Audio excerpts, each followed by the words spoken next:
రాష్ట్ర deputy CM Janasena party అధ్యక్షులు కొణిదెల పవన్ కళ్యాణ్ త్వరగా కోలుకోవాలని ఆకాంక్షిస్తూ రాష్ట్ర సివిల్ సప్లైస్ కార్పొరేషన్ డైరెక్టర్ కడలి ఈశ్వరి పలు దేవాలయాల్లో ప్రత్యేక పూజలు చేశారు. అందులో భాగంగా కాకినాడ బాన్గుడి జంక్షన్లో శ్రీ భానులింగేశ్వర స్వామి, శ్రీ సూర్య నారాయణమూర్తి ఆలయాల్లో స్వామివార్లకు కడలి ఈశ్వరి జనసేన పార్టీ నాయకులు కార్యకర్తలతో ప్రత్యేక పూజలు చేశారు. ఈ సందర్భంగా కడలి ఈశ్వరి మాట్లాడుతూ డిప్యూటీ సీఎం పవన్ కళ్యాణ్ త్వరగా కోలుకుని తిరిగి దైనందిన కార్యక్రమాల్లో పాల్గొంటూ ప్రజాసేవలో భాగస్థులు కావాలని ఆకాంక్షించారు. ఈ కార్యక్రమాల్లో అగ్రహారం సతీష్, మటపర్తి మోనా, వల్లి భాష, అలవిల్లి రాణా, నగేష్, ముత్యాల దుర్గా, కంట రవి, సూర్యప్రకాష్, నకిలే సతీష్, సుంకర రామకృష్ణ, సాదరి తదితరులు పాల్గొన్నారు.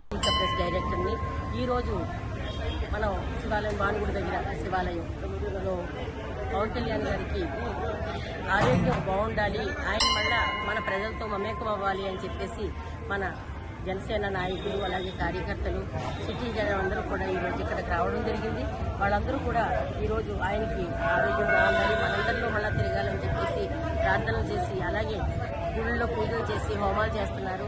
ఆయన తప్పకుండా ఆరోగ్యంగా మళ్ళీ మన 10 రోజులకే మన అందరితో మమ్మకం అవుతారని చెప్పేసి మనస్ఫూర్తిగా కోరుకుంటూ ఆ భగవంతుడికి ఒకటే విన్నవించుకుంటున్నాం. ఆయన ప్రజల మనిషి, ప్రజల నాయకుడు, ప్రజానాయకుడు. ఆయనకి ఎప్పుడు కూడా ఆయన కుటుంబం అంతా ఆరోగ్యంతో ఆరోగ్యాలతో ఉండాలని చెప్పేసి మనస్ఫూర్తిగా కోరుకుంటున్నాం. ఓం నమస్తే.